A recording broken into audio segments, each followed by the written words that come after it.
Bismillahir Rahmanir Rahim. In the name of Allah, the most gracious, the most merciful. Surah Al-Baqarah, verses 281 to end. Quran lesson by thinker of Quran, Allama Ahmad Parwez. My dear ones, today is the 31st of August, 1969, and the lesson begins with Surah Al-Baqarah, verse 281. The look backward.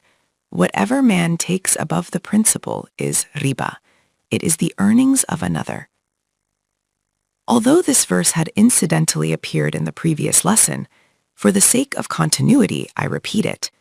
And from this you can see how the verses of the Quran, in which superficial eyes find no connection, in fact contain deep coherence. The discussion has been continuing about riba, which is generally translated as interest. And I had said that with such translations, the true meaning of the Quran is not understood, because words in each language carry specific connotations, while the Quranic terminology has its own precise and comprehensive meaning. This is why the words of the Quran cannot truly be translated into any other language. Riba means taking anything beyond the principle. When you give your principle to someone, you are not really giving it away, because you take it back in the same form. But when you take more than that, what is it that you are taking? Why are you taking it? Obviously, whatever extra you take is part of his earnings, the result of his labor. He has earned it through his effort, and you are taking away a portion of that. In the sight of the Quran, this is the gravest crime, to seize someone's labor, to usurp it, to exploit it. This is the essence of the severity of this crime. Riba is increase. If you give something for a few days for someone's need, and later you get it back, whatever you take above the principle is the product of another's labor. To exploit someone's labor is the greatest crime in the Quranic system. My dear brothers, the verses about riba have been continuing. At first glance, they appear to be legal injunctions, and from them our jurisprudential rulings are derived. That is correct. They are indeed injunctions. But along with injunctions, the Quran also explains the wisdom, and our attention should be on that wisdom. The wisdom is that no one should take away the fruit of another's labor. And here the injunctions conclude with وَاتَّقُوا يَوْمًا تُرْجَعُونَ فِيهِ إِلَى اللَّهِ ثُمَّ تُوَفَّى كُلُّ نَفْسٍ مَا كَسَبَتْ وَهُمْ لَا يُظْلَمُونَ. 281. Throughout the world, riba was widespread. Do not take it in terms of interest or usury. It is the act of seizing from the labor of the worker, taking away what he has earned.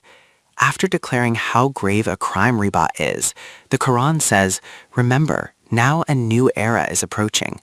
When we read verses like وَاتَّقُوا يَوْمًا تُرْجَعُونَ فِيهِ 281, we usually interpret them only in terms of the day of resurrection. Fear that day when you will return to God. But this return to God is not limited to the day of judgment. تُرْجَعُونَ فِيهِ إِلَى اللَّهِ 281 means in that era you will refer every matter to God. وَإِلَى اللَّهِ تُرْجَعُ الْأُمُورُ 210. Every matter will be decided according to God's law. The Quran is announcing that such a time is coming when all decisions will be made by referring to God's guidance. And what will happen in that era? It says, ثُمَّ تُوَفَّى كُلُّ نَفْسٍ مَا كَسَبَتْ. Every person will be given the full recompense of what he has earned through his labor. This is the system where exploitation ends and justice is established, with each individual receiving the complete reward of his own effort. This passage beautifully highlights the Quran's vision of a coming era of justice and balance. Right now, exploitation exists. One person works while another takes away part of that labor simply because he holds surplus wealth or capital. But the Quran declares that such injustice will end. تُوَفَّى كُلُّ نَفْسٍ مَا كَسَبَتْ. Every individual will receive the full recompense of his labor, the complete fruit of his effort. وَهُمْ لَا يُظْلَمُونَ. No one will be subjected to injustice, exploitation, or reduction in their rightful reward. The coherence here is profound. The Quran moves from prohibiting riba to announcing a system where no one's effort is diminished, and every person enjoys the full outcome of their work. This is not only a legal injunction, but a vision of a society where fairness, dignity, and the sanctity of human labor are fully preserved. This era is approaching, and see how deep the coherence is. It is the era in which one person works, but another seizes the fruit of that labor simply because he possesses something you call wealth or capital beyond his own need. You borrow it for use, return the principal, and yet he takes away a portion of your labor. The Quran says that now the time is coming when tuwaffa kullu nafsin ma kasabat. Every individual will receive the full recompense of his labor, his complete earnings. Wahum la yuzlamun. No one will be subjected to injustice or exploitation. And if zulm is taken to mean deficiency, then the meaning is the same. There will be no reduction in the reward or outcome of anyone's labor. That era is approaching. Here, the Quran uses the word zulm, but in another place it employs yet another term to emphasize the same truth.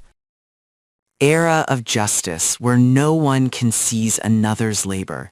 My dear ones, how comprehensive is the Quran? It says, وَمَنْ يَعْمَلْ مِنَ الصَّالِحَاتِ وَهُوَ مُؤْمِنٌ فَلَا يَخَافُ ظُلْمًا وَلَا هَضْمًا. Those who do righteous deeds while being believers will have no fear that anyone will diminish the fruit of their labor, or usurp it, or swallow it. They will be secure, free from the anxiety that someone might consume their earnings, exploit them, or even reduce their rightful reward. This is the era that the Quran announces, a time when exploitation ends. And this was not merely a claim. Through the sacred hands of the Prophet Muhammad and his companions, that system was established in which no one could seize another's labor, neither through oppression nor injustice. My dear ones, nations are destroyed by injustice. And injustice is precisely this: when a person does not receive his due, what is rightfully his according to law and principle, and someone else takes it away. This is the very definition of dhulm in the Quranic system. Destruction of nations when the sense of loss disappears. My dear ones, when injustice becomes widespread in a society, two kinds of mentalities emerge. Some people continue to endure these conditions, bearing them silently, until finally, the heart is not stone or brick. It fills with pain. If their nerves weaken, they turn to philosophies like that of Mahatma Buddha or Schopenhauer, concluding that the world is nothing but evil, that goodness does not exist. Since they cannot confront evil, they ask, what should be done? Tuj par qabu nahi, dil par tore qabu apna. If one cannot control the world, at least one can control oneself. They annihilate themselves, consume opium until the very sense of injustice dies within them. Those with sensitivity, if their nerves are weak, reach this conclusion.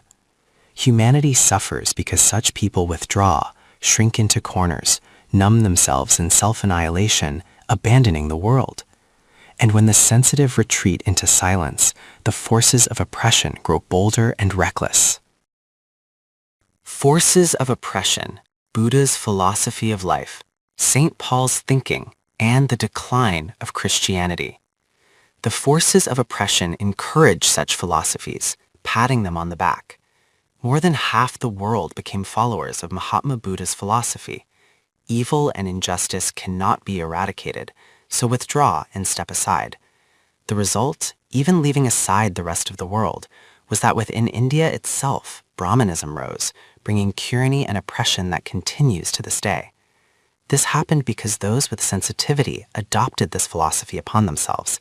Since oppression cannot be confronted, safety lies in annihilating one's own sense of feeling, burning it in the fire of non-awareness. Sensitive hearts, weak nerves, and sharp intellects produced such philosophies. From Buddha's time until today, billions have lived under this condition. This was the same condition that St. Paul later introduced into Christianity. The true heavenly teaching of Christianity had stood firm against oppression, ready to confront it. But Paul came and declared, oppression cannot be eradicated. In this way, the original spirit of Christianity was diverted, and the decline of its mission began. Two wounds of human thinking and their destructive consequences. My dear ones, this is a matter of deep reflection and a lesson for humanity. What was this phenomenon? History tells us it was a great conspiracy. But even if we do not call it a conspiracy and assume it was born of noble intentions, remember this. When three elements combine, the suffering of humanity under oppression and tyranny, hearts that are sensitive, nerves that are weak, and intellect that is sharp, such a person produces a philosophy that is profoundly destructive. If this condition does not arise, then another tendency appears, rebelliousness in temperament. Within such a society, anarchy takes root. Thus, two classes emerge. One class annihilates itself, withdraws, and leaves the field open for the forces of oppression to grow bolder. The other class loses respect for law, saying law is nothing, rules are meaningless. This is the meaning of anarchy, and its extreme form leads to communism, where society is declared lawless, without governance, without constitution, without the need for authority or law. This is the second wound of human thought, whose consequences are equally destructive. My dear ones, think about what kind of condition this creates. Human beings were meant to live a civilized life, but in civilized life, if law and constitution are considered nothing, if they are broken and discarded, the result is the destruction of nations. Nations are always destroyed by the hand of injustice, and this is the reason for their downfall. Even those who respect justice and live with honesty, you must have seen them. We find such people among us too. They continue to struggle, advancing with great courage. But a stage comes when they say, "No, sir, this principle is wrong. It cannot be true. The path we have chosen is itself flawed." At that point, they withdraw, retreat into corners and isolation. And, as I have said, this is an individual mindset. If such a person is intellectually elevated, he then turns this withdrawal into a philosophy, presenting it as a doctrine. Thus, both the retreat of the sensitive and the rebellion of the reckless contribute to the weakening of society, paving the way for oppression to grow unchecked. St. Paul's philosophy proved extremely dangerous. You may be surprised at what I am saying, but do not start reading his works. Buddha's philosophy rarely comes before us, but St. Paul presented this philosophy in modern language. If your nerves are not strong, if your feet lack steadfastness, if you do not have firm conviction in the principles of the Quran, then do not read any of his books. He comes like a fierce storm, uprooting even the strongest foundations. What does he say? That oppression cannot be resisted, that it is a wrong policy to try. The correct way, he claims, is to destroy yourself, to eliminate the very sense of injustice, to annihilate yourself, and then whatever happens to others, let it happen. And for this, he provides arguments so powerful that, as I said, if someone is intellectually high, then do not ask what impact it can have. It can sweep people away entirely. Human misguided thinking versus the guidance of the Quran. The Quran has said, وَاتَّقُوا يَوْمًا تُرْجَعُونَ فِيهِ إِلَى اللَّهِ ثُمَّ تُوَفَّى كُلُّ نَفْسٍ مَا كَسَبَتْ وَهُمْ لَا يُظْلَمُونَ. 281. مَا كَسَبَتْ.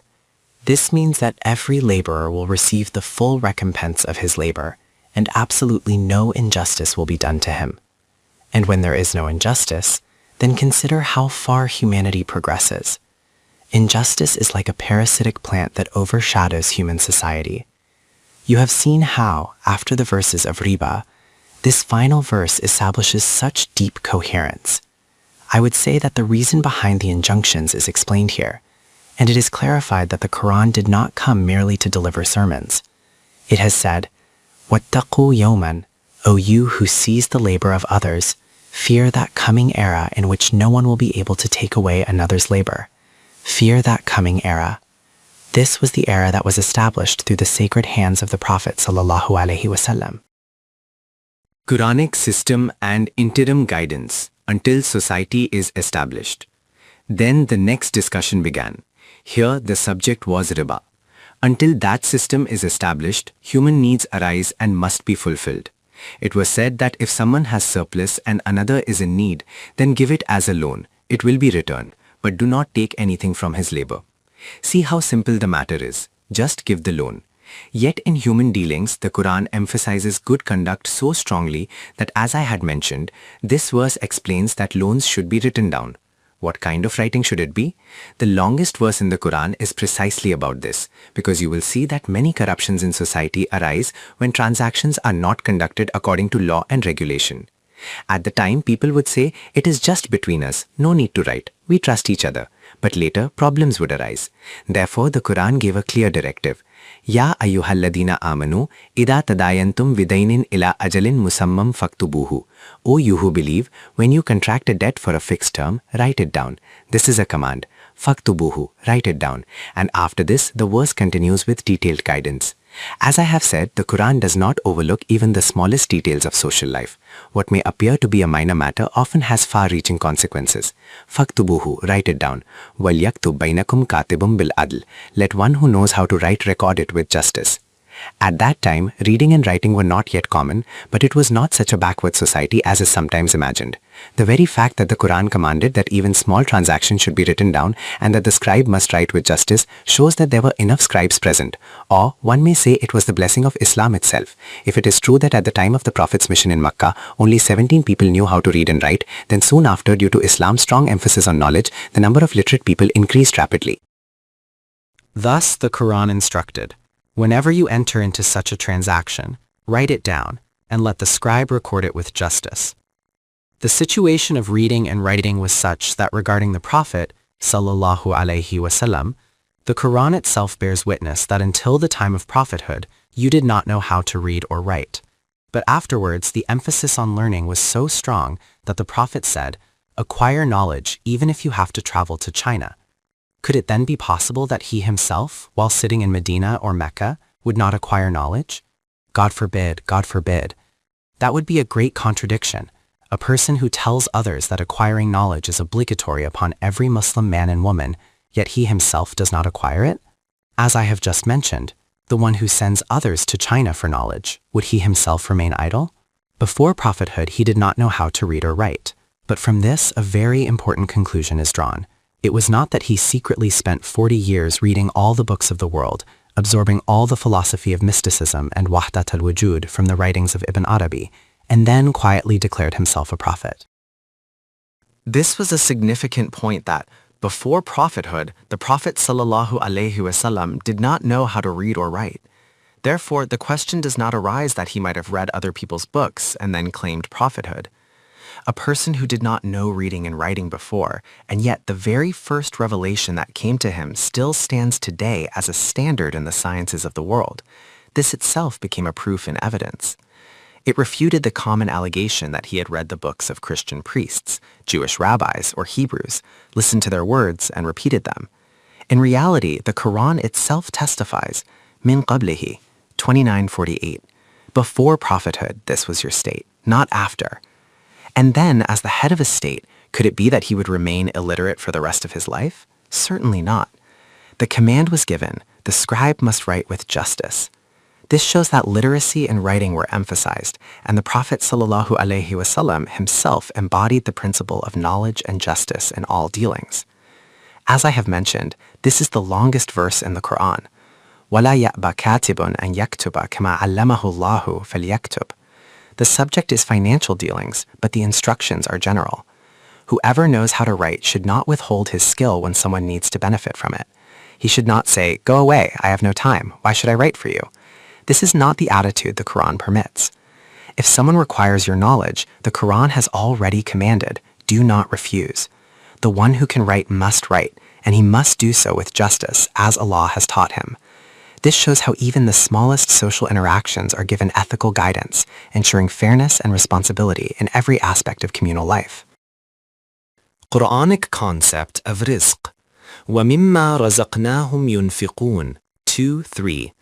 Thus, the meaning of rizq is not limited to bread and grain. Every resource that contributes to human development and growth is included in the rizq.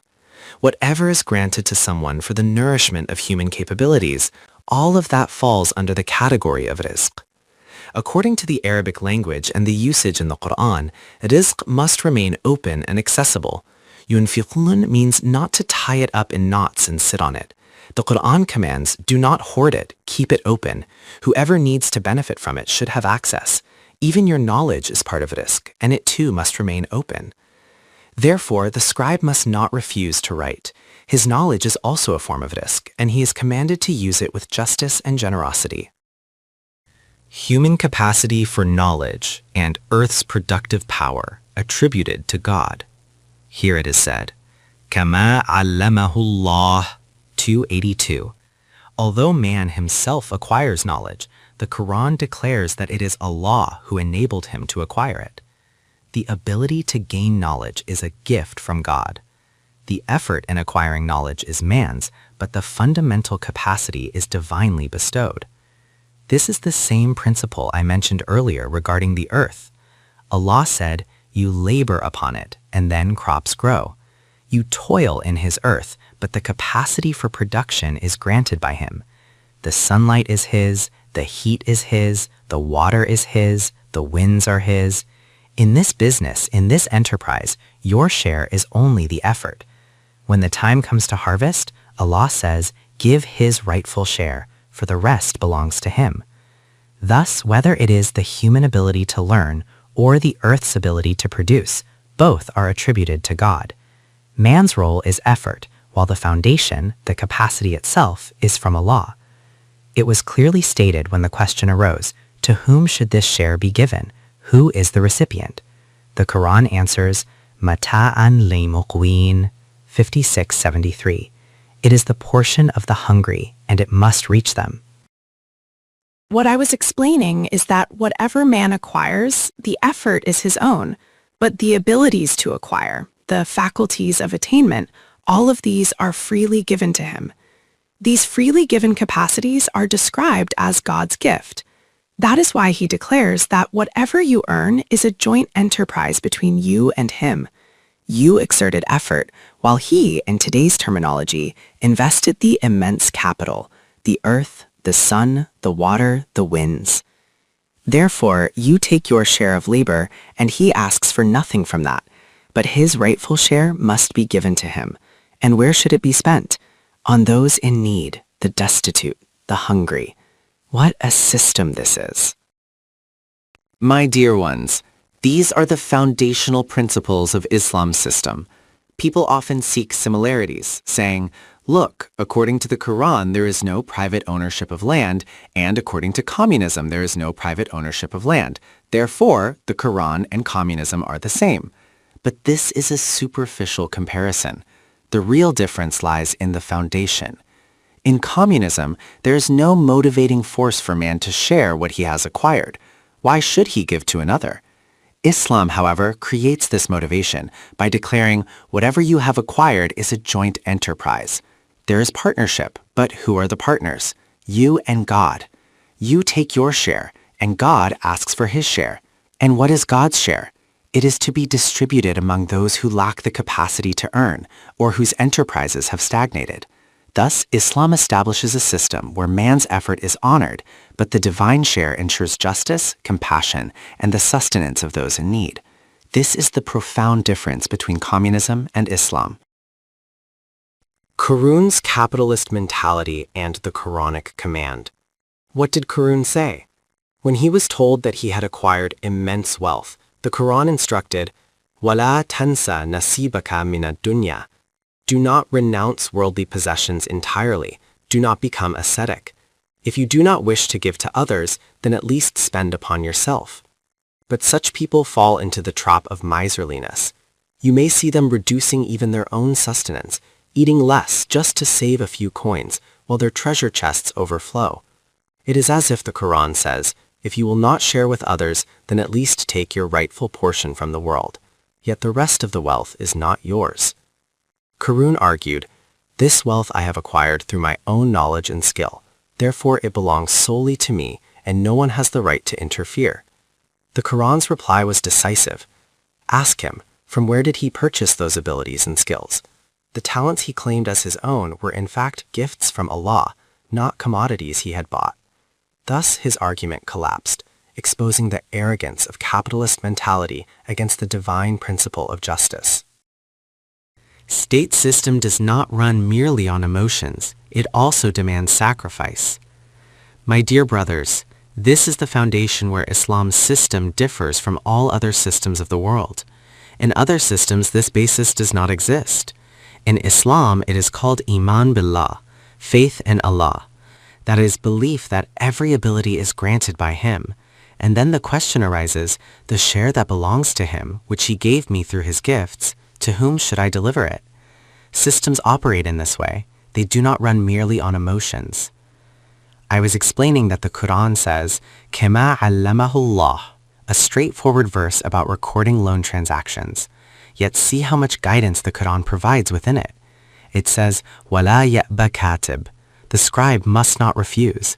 Not only refusal, but even the slightest displeasure or irritation must not be shown, such as feeling burdened when asked repeatedly to read or write a letter. The Quran commands, do not behave like this, because كَمَا عَلَّمَهُ اللَّهُ, the knowledge you have acquired, though through your effort, is fundamentally a gift from Allah. From that extra capacity, He asks for His share. Then it says, وَلْيُمْلِلِ الَّذِي عَلَيْهِ الْحَقِّ 2282. Listen to the guidance. The one who has taken the loan must dictate, and the document must be written accordingly. This is how the Quran lays down the principles of justice and responsibility in the functioning of a state and society. My dear ones, it is a small matter, yet look at the comprehensiveness of the law. وَلْيَتَّقِ اللَّهَ رَبَّهُ وَلَا يَبْخَسْ مِنْهُ شَيْئًا 2282. Let him fear Allah, his Lord, and not diminish anything of it. The one who dictates, because he himself cannot write, is being told, when you dictate, keep the law of God in view. Do not reduce even the slightest detail of what you are saying. You know well that writing itself can become a craft, and within that craft, manipulation can occur. The Quran warns against this. Then it says, فَإِنْ كَانَ الَّذِي عَلَيْهِ الْحَقُّ سَفِيهًا أَوْ ضَعِيفًا أَوْ لَا يَسْتَطِيعُ أَنْ يُمِلَّ هُوَ فَلْيُمْلِلْ وَلِيُّهُ بِالْعَدْلِ 2282. If the one who owes the debt is foolish, weak, or unable to dictate, then his guardian, his protector, his friend should dictate with justice. Even then, the lender must not dictate. And further, the Quran commands, وَاسْتَشْهِدُوا شَهِدَيْنِ مِنْ رِجَالِكُمْ 2282. Appoint 2 men from among you as witnesses.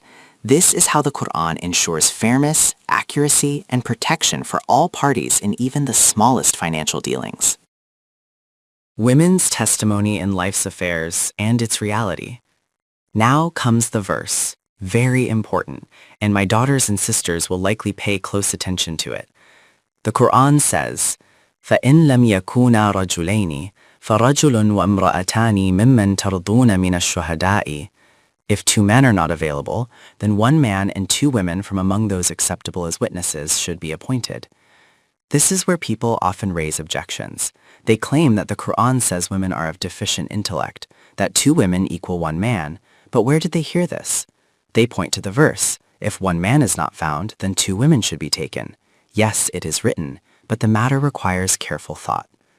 The Quran's directive is not about women being inferior in intellect. It is about ensuring accuracy in financial documentation and testimony in a context where women were less involved in such dealings at the time. The provision for 2 women was a safeguard, not a statement of deficiency. The verse itself is about justice, fairness, and protection in transactions, not about diminishing the value of women's intellect. أن تضل إحداهما فتذكر إحداهما الأخرى. If one of them errs, the other may remind her. Imagine the situation.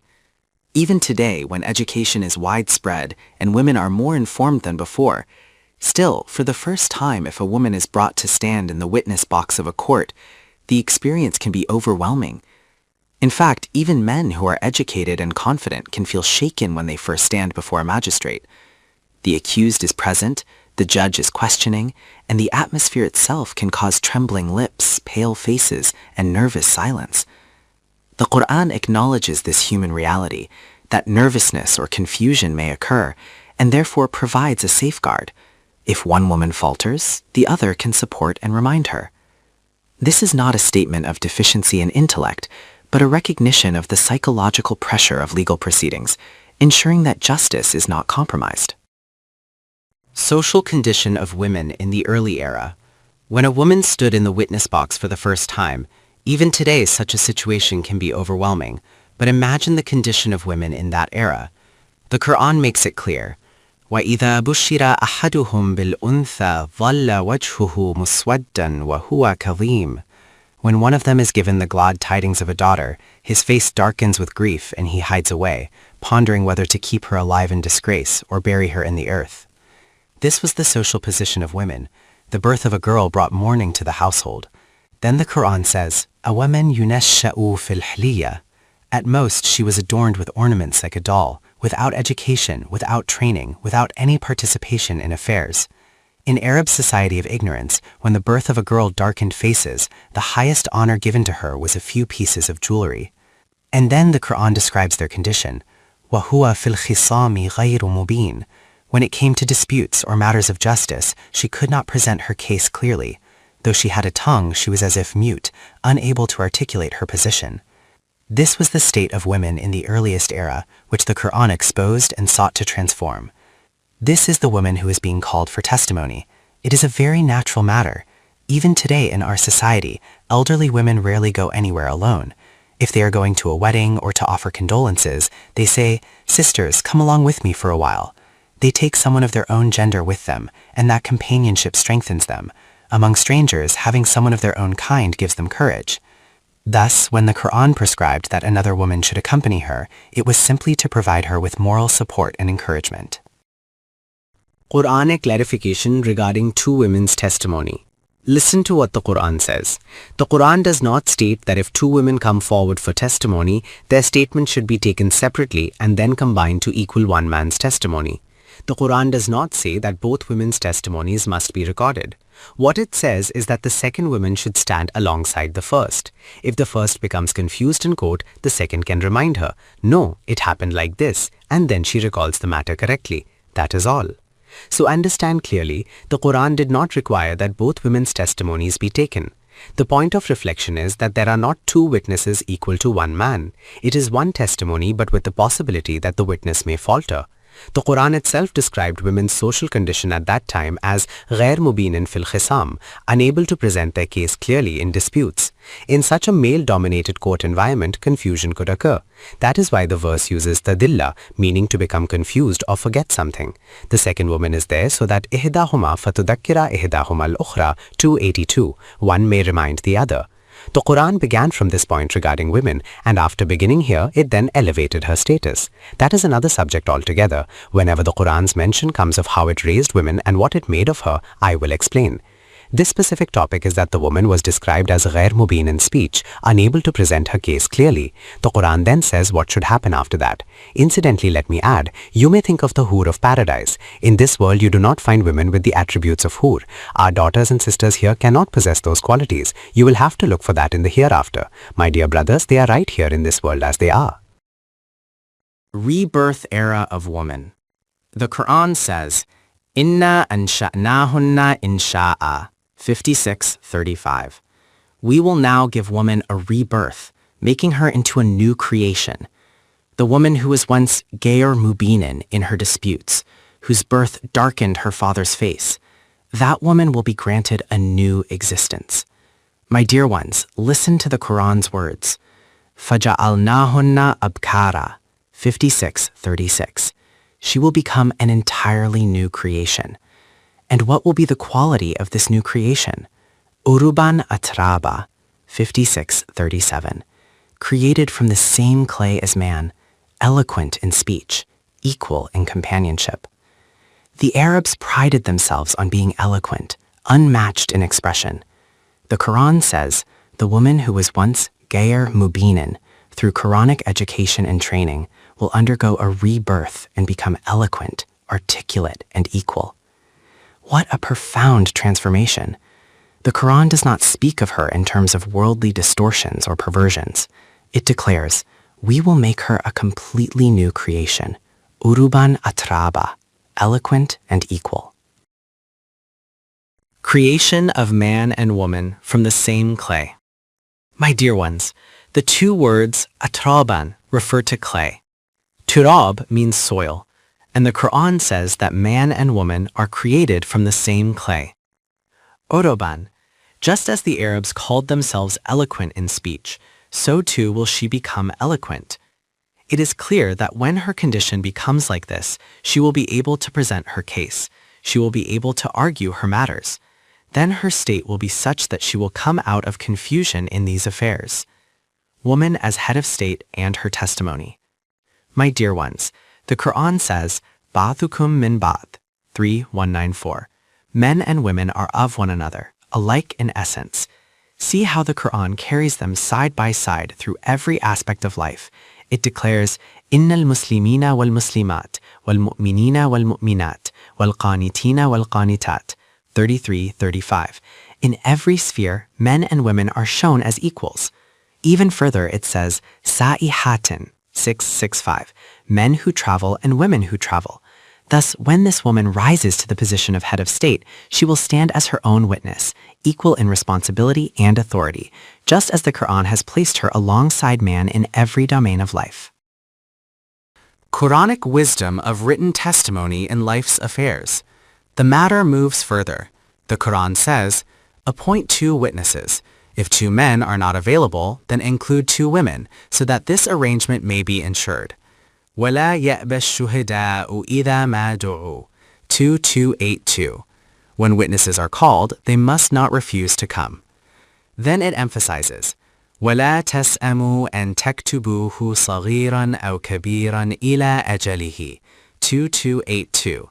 Do not tire of writing it down, whether the debt is small or large, until its appointed term. The Quran repeats this command with great emphasis.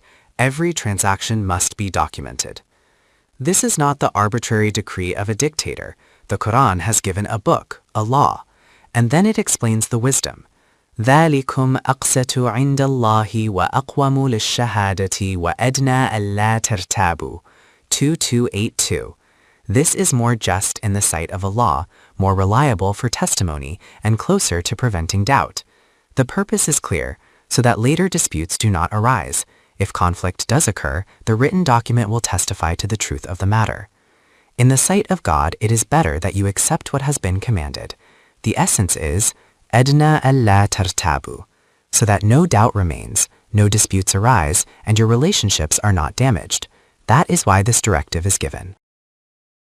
Then the Quran adds, إِلَّا أَن تَكُونَ تِجَارَةً حَاضِرَةً تُدِيرُونَهَا بَيْنَكُمْ فَلَيْسَ عَلَيْكُمْ جُنَاحٌ أَلَّا تَكْتُبُوهَا.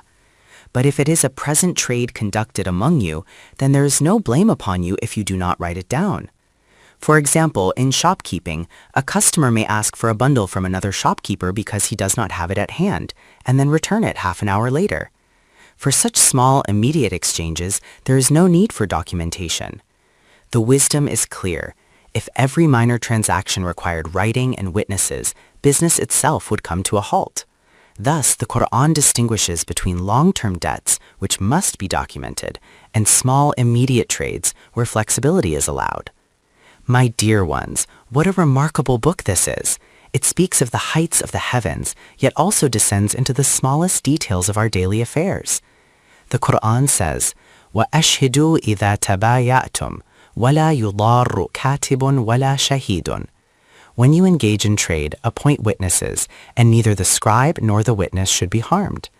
Here, the Quran distinguishes between different types of transactions.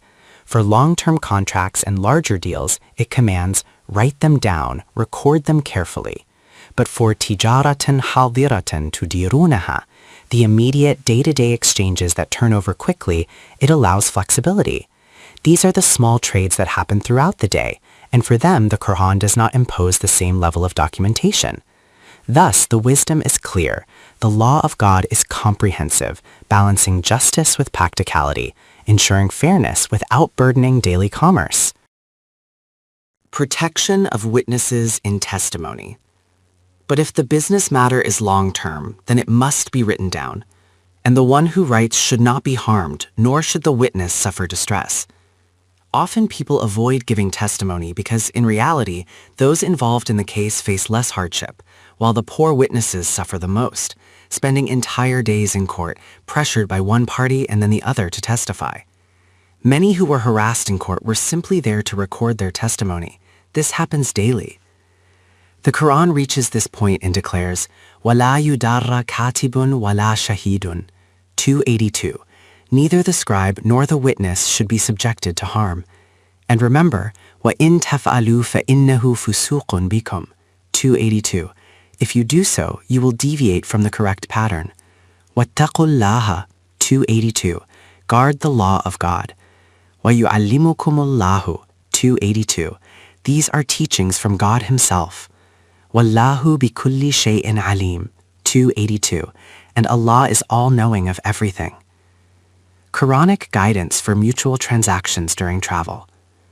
وَإِن كُنْتُمْ عَلَى سَفَرٍ وَلَمْ تَجِدُوا كَاتِبًا فَرِهَانٌ مَقْبُودَةٌ. 283. If you are on a journey and a debt transaction takes place, but no scribe is available, then take a pledge in hand as security. This is what is known as rahan, pledge. In villages, people often keep land or property as pledge, and its income is consumed by the creditor. But the Quran's directive is clear. The pledge is only a guarantee when a scribe is not available to record the transaction. Then the Quran adds, فَإِنْ أَمِنَ بَعْضُكُمْ بَعْضٌ فَلْيُؤَدِّ الَّذِي أُؤْتِمِنَ أَمَانَتَهُ. 283. If you trust one another, then the one entrusted should return the trust faithfully. The borrower must not betray the confidence placed in him. And again, وَلْيَتَّقِ اللَّهَ رَبَّهُ. 283. Let him fear his Lord. In every matter, God is brought into the center, for this is the foundation of justice and honesty in human dealings. Formation of society cannot be based only on law. My dear ones, mere law can never set affairs right, nor can it build morals. Law exists only for those criminals who have lost their moral sense. The affairs of life remain pure and smooth through ethics. The Quran lays the foundation. Wherever a law is brought into the matter, it means that you must bring about change within your hearts. Law is kept only for those who lack the awakening of moral conscience. Quranic purpose of punishment for criminals. The Quran prescribes punishment not merely as retribution, but to awaken the moral sense of the wrongdoer. It separates them for training, for education, and for reform. وَلَا تَكْتُمُوا الشَّهَادَةَ. Do not conceal testimony. وَمَنْ يَكْتُمْهَا فَإِنَّهُ آثِمٌ قَلْبُهُ. Whoever hides it, his heart becomes sinful. The one who conceals testimony may think he has hidden the truth, but his heart remains burdened with grief and unease. He no longer possesses courage or boldness. Conceal a truth once, and you will see how your fearless confidence fades. Such a person lives in constant fear, worried that someone may expose him. You liar, you deceiver. The matter happened differently than what you claimed in court. He trembles at every shadow, haunted by the truth he suppressed. Courage of the false person withers in a truthful society. I am not speaking of today's society, where everyone knows that one lies and the other lies too. In a society where wrongdoing is still recognized as evil, if someone conceals testimony or speaks falsely, then when he returns to that society, his condition will be exactly as the Quran describes. فَإِنَّهُ آثِمٌ قَلْبُهُ. His heart becomes sinful. Outwardly, nothing may appear. It will not be written on his forehead. But inwardly, the courage of his heart will wither away. My dear brothers, a liar never retains boldness. Boldness is the miracle of truth alone. A truthful person stands firm and fearless, saying, "One whose account is clean has no fear of accountability." But utter a single lie, and then observe the state of your heart. The Quran says, "Wallahu bima tamaluna alimun." You may conceal it from the court, you may hide it from your companions, but you cannot hide it from him whose gaze penetrates the heart. My dear ones, after this, the last verses of Surah Al-Baqarah were revealed. Remember, just as at the end of every verse the attribute of God is mentioned, I have said many times before, do not pass over it lightly thinking that sometimes he said Ghafur Rahim, sometimes Alim wa Basir, sometimes Khabir. This is not the case. It is not because he wanted to bring rhyme or rhythm. Remember, the divine attribute mentioned at the end of each verse has a deep connection with the subject of that verse. The meanings of the verse become illuminated by the attribute of God that is brought at the end. In the same way, at the end of every surah, when the Quran brings one or two verses, it sums up the entire message. It concentrates the essence. Surah Al-Baqarah, which is nearly 2.5 parts long, is the first surah. The point it wanted to convey at the end was truly worthy of reflection. Connection of human life with the external universe. All that is worthy of reflection is to awaken the capacities within the human heart, to channel them into the laws of God, to guard one's weaknesses at every step, and to strive to replace those weaknesses with desires and aspirations for inner strength. See how first the sovereignty of God is mentioned. Lillahi ma fis samawati wa ma fil ard. Everything in the heights and depths of the universe is engaged in fulfilling God's program. Therefore, you too are a part of this universe. Your existence is also for the purpose of being active in fulfilling his program. After lillahi ma fis samawati wa ma fil ard, it is said, wa in tubdu ma fi anfusikum aw tukhfuhu yuhasibkum bihillah. Whatever you do outwardly, even what passes through your heart, whether you conceal it or not, remember, you may hide it from the eyes of people, but you cannot hide it from the gaze of God. My dear ones, what are these divine gazes? How do they reach? Is there something objectively external that records in this way? Is it like a CID officer who cannot detect what is happening inside the crowd? I believe all listeners have come to hear the Quran, but who knows, perhaps among them there are others as well, and you cannot tell. Impact of every aspect of human action on his self, and this is his record of deeds. My dear ones, it is not something external. It is the human self that remains active under the law of God. This is within every person. Every action, even intention and will, engraves a mark upon his self. It leaves an imprint. These imprints are of two kinds. Some strengthen and nurture the self, while others cause its disintegration and weakness. Even intention and will continuously affect it. This very self is what is called the record of deeds. The Quran says that your record of deeds is hung around your neck. Today it is wrapped, but at the time of the manifestation of results, it will become kitaban yalkahu manshuran, opened and laid before you. Then it will be said, Ikra kitabak, read your record of deeds. Today you are sufficient to account for yourself. Kafa binafsika al-yoma aleka hasiba. This is entirely the matter of the human self. These are the Kuraman Katibin who are upon it. These are its records of deeds. These are the gazes referred to as gods, from which nothing can escape. No human action, not even intention or will, remains without leaving its effect. It is continuously captured. This is a process in which gradually, slowly, an accumulative effect is produced. That element keeps gathering, which is called the weight of balance and the lightness of balance, the tilting of the scale, the lifting of the scale. Slips keep being placed in both pans. If the pan of constructive deeds becomes heavy, destruction does not come.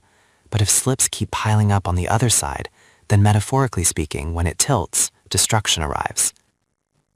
My dear ones, these are the records of deeds. These are the writings. These are the manifestations of results.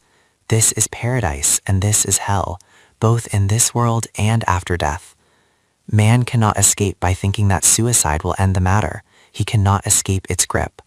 The human self remains after the body perishes. This means it cannot be avoided. It does not die. Your body may die, but your self continues forward, becoming your record of deeds. وَإِن تِبْتُ مَا فِي أَنفُسِكُمْ أَوْ تُخْفُوهُ يُحَاسِبْكُم بِهِ اللَّهُ. And who maintains such a system that even intention itself produces its result? Purpose of the creation of heavens and earth is that no human action remains without weighing. My dear ones, this is a vast subject of recompense of deeds. But here, let us place only one verse before us. This is a great verse. وَخَلَقَ اللَّهُ السَّمَاوَاتِ وَالْأَرْضَ بِالْحَقِّ وَلِتُجْزَى كُلُّ نَفْسٍ بِمَا كَسَبَتْ وَهُمْ لَا يُظْلَمُونَ. Chapter 45, verse 22. The entire creation of the heavens and the earth, this workshop of the universe, has been created with truth. One aspect is that it has been created with truth. Now the question is, for what purpose? وَلِتُجْزَى كُلُّ نَفْسٍ بِمَا كَسَبَتْ, so that every individual may receive the result of his deeds. My dear ones, this workshop of the universe is active for this very purpose. Where can man escape? In its words, يُحَاسِبْكُمْ بِهِ اللَّهِ. Is this a terrifying matter? It is said it is not something to fear. فَيَغْفِرُ لِمَنْ يَشَاءُ وَيُعَذِّبُ مَنْ يَشَاءُ. Whoever among you wishes to be saved from destruction can be saved, and whoever wishes to be ruined can be ruined. This is not a random process where the workshop of the universe crushes whatever comes before it. Whoever wants to arrange protection for himself will remain safe. Whoever chooses destruction will be destroyed. وَاللَّهُ عَلَى كُلِّ شَيْءٍ قَدِيرٌ. We have set measures for everything. Standards have been established, and control over those measures is ours. How will this happen? Within human society, every person's action will become result-bearing. This is the foundation of society. Faith of the messenger. On this code of life, the messenger of God himself is the first to believe. My dear ones, great matters are coming. It has been said, آمن الرسول بما أنزل إليه من ربه والمؤمنون. The messenger believes in what has been revealed to him from his Lord. This is a profound matter. When something is the product of a person's own mind, then there is no need to say that he believes in it. He already understands it correctly and believes in its truth, since it is his own creation. Revelation, however, is not the product of the messenger's mind. It is pure, objective truth. It comes from outside, from beyond. It is given to him. It descends upon him. Revelation was sent down to the messenger. He received it. And then what follows? He must present this revelation before the people so that they may examine it and believe in its truth. This is the task the messenger himself undertakes first. The Quran says something remarkable. The very messenger who conveyed revelation to the world is the first to believe in it himself, affirming its truth. You see how after receiving revelation, the Quran brings the messenger to the common human level. It says, قُلْ إِنَّمَا أَنَا بَشَرٌ مِثْلُكُمْ. Because for every human being it is necessary to believe. The messenger is the first to do so, believing in it himself. وَالْمُؤْمِنُونَ. And then the rest of the believers also believe.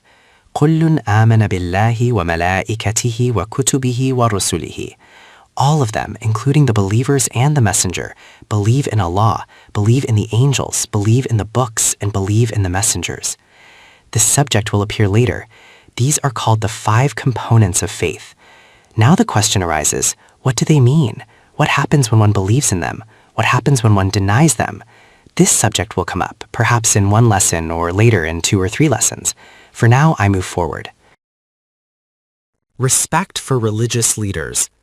Honoring the elders of all religions is the foremost duty of every Muslim. It has been said, لا نفرق بين أحد من رسله, 285. This is a great verse. It declares that a messenger was sent to every nation. A prophet came to every community. Some have been mentioned, others have not. You must believe in all of them collectively.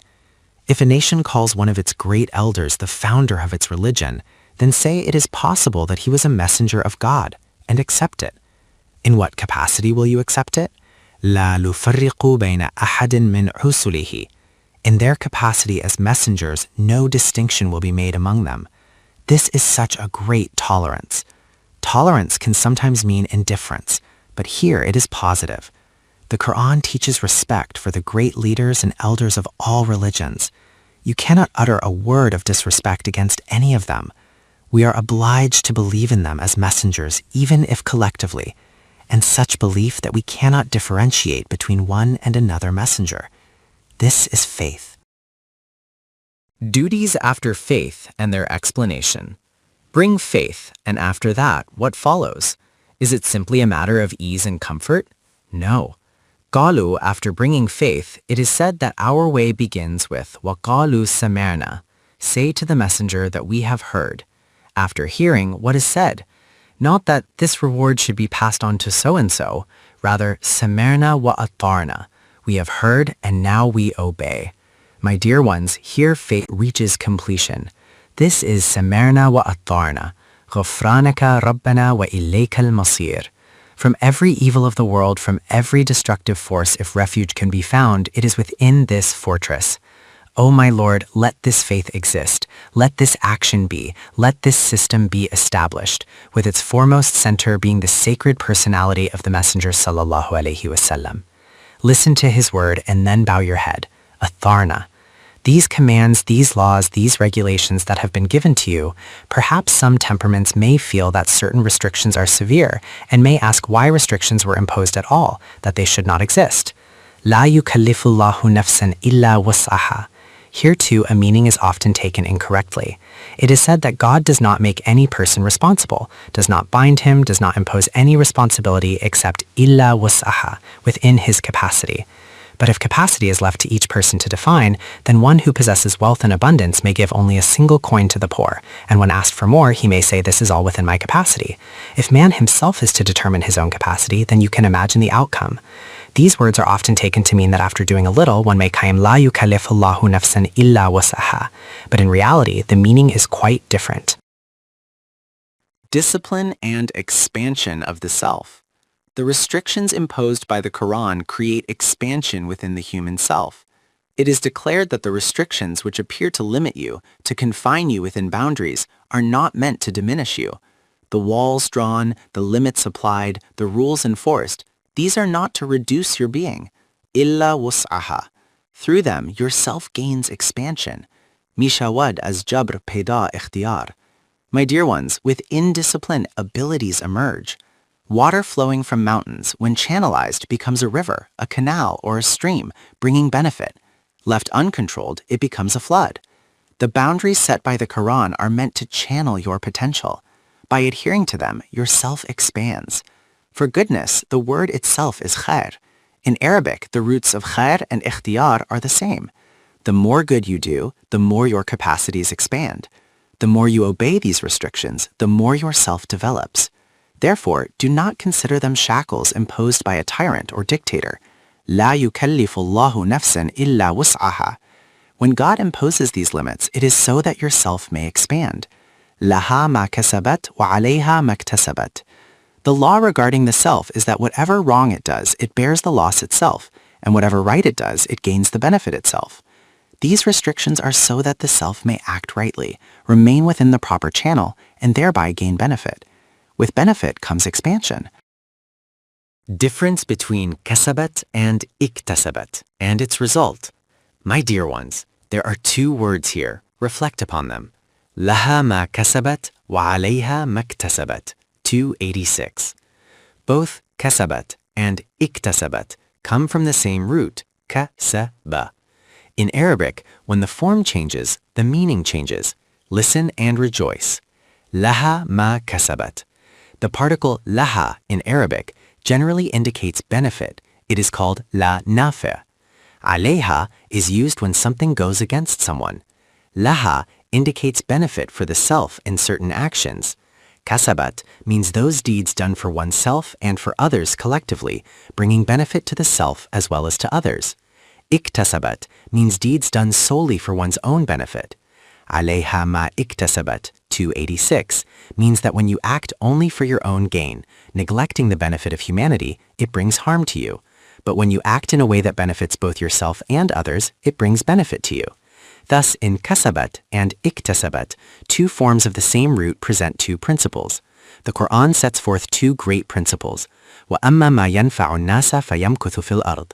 Survival is for that which benefits humanity as a whole. For such deeds, the verb from the root is kasabat.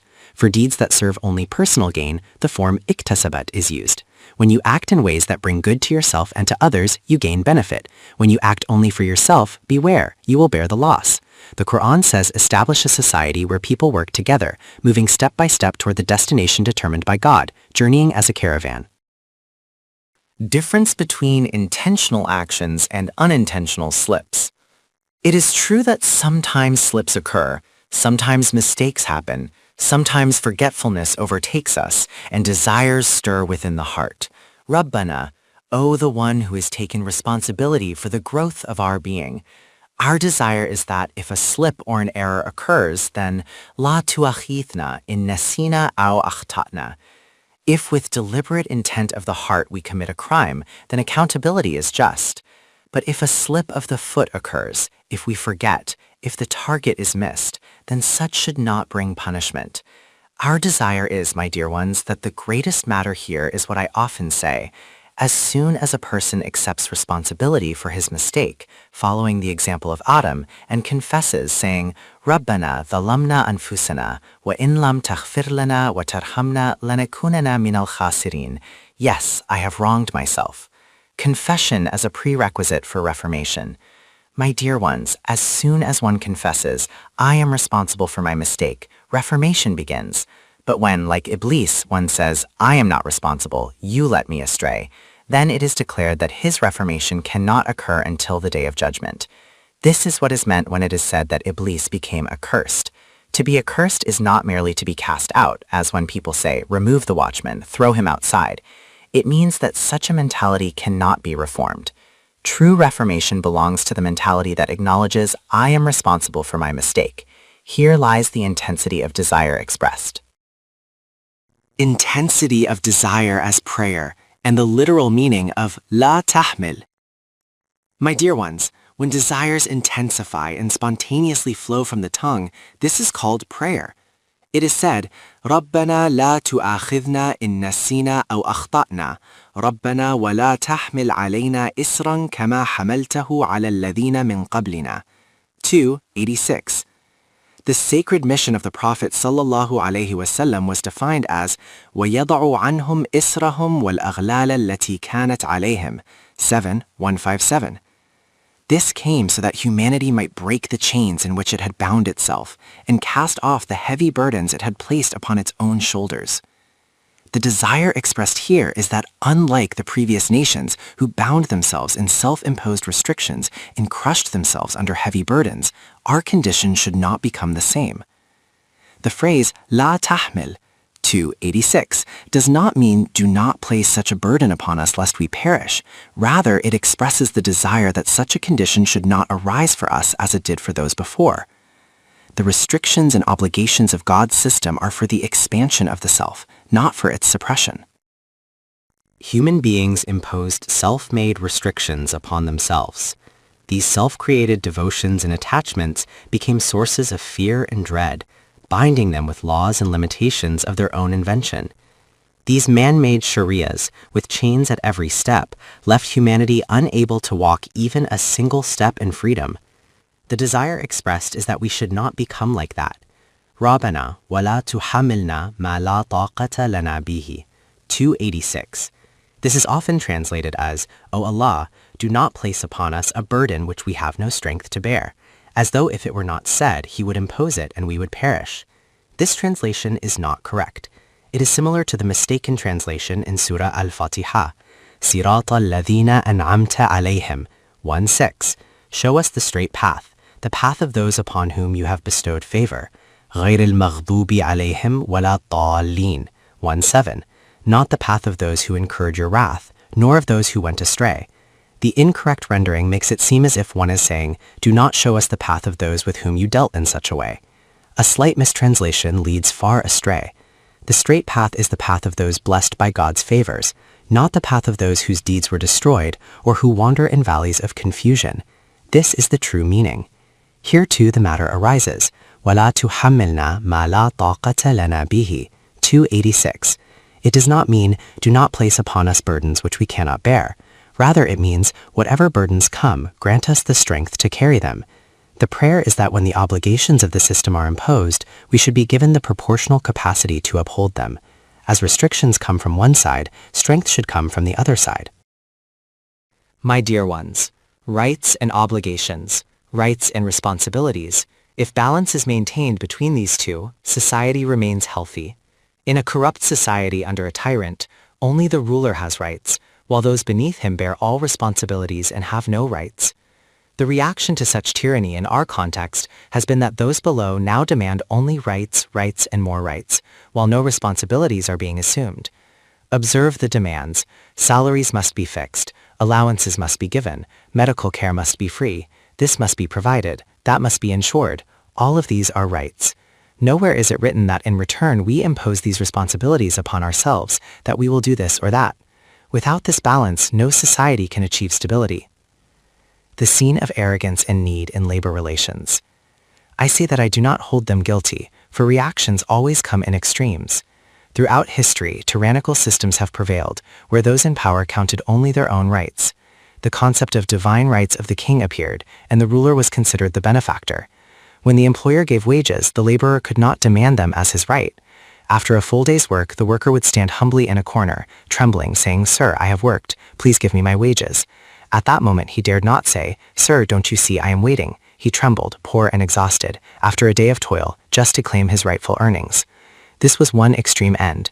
On the other side, the reaction came, demands for daily wages, allowances, benefits, yet nowhere was it said, "In return I will fulfill these responsibilities." Here the prayer is that for every responsibility imposed, grant the strength to bear it, so that rights and responsibilities proceed in parallel. How human errors can be rectified.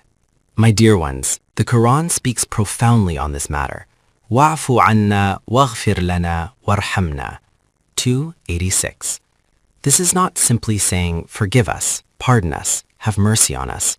Rather, it is the explanation of the very ability we asked for earlier, the ability to correct mistakes. What was that ability? That errors will occur, but then what should be done? Innal hasanati yudhibna sayyiati. 11:114. Remember, when wrong actions create imbalance, do not despair. Perform so many constructive deeds that their positive results cover and outweigh the destructive ones. If in the third quarter your marks were low, even failing, but 3 months remain, then work hard so that in the annual exam your marks compensate for the earlier defects and carry you forward. Wa'fu anna, 286, means to move ahead, to rise above. Keep in mind, as-sayyi'ati are removed only by al-hasanati, not merely by verbal prayers. Wrong actions are deeds, and they must be rectified through deeds. If you commit wrong actions and then seek to escape their consequences only by reciting prayers, that is insufficient. True prayer is the intensity of desire that drives corrective action. Mere repetition of words while continuing unjust practices is not the Quranic concept of forgiveness. The Quran teaches that evil is erased only by good, and defects are corrected only through constructive effort. Removal of evil only through good. My dear ones, wrong actions produce harmful results, and the way to escape them is through good actions. This is the meaning of Innal hasanati yudhibna sayyiati, 11:114.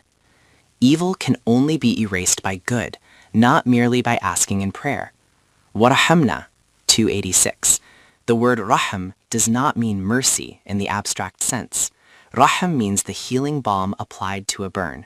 Whenever through wrong conduct something harmful arises, God has already provided its antidote. Receiving that antidote from God is His rahmah. The greatness of the word Maulana. It is said, Anta Maulana, 286. The word Maulana is a magnificent word. Anta Maulana means the sustainer, the guardian, the overseer, the one who provides the true law for all matters, and the one who possesses such immense power that every law produces its result. He is that kind of protector, that kind of helper, that kind of friend. Remember, the Quran has used the word Maulana only for God. Later, people began to call others Maulana, but originally this word was reserved solely for the divine. Maulana was a word of immense significance. The Quran teaches us to say, Enta Maulana, 286. No one else can be Maulana. If you call anyone else Maulana, it becomes shirk, for you are appointing another as your master alongside God. One might argue, but what difference does it make if we just say it? Yet in reality, our society has created many masters at every step. Merely uttering the word does not change the fact that Maulana belongs only to God. ربنا تقبل منا إنك أنت السميع العليم.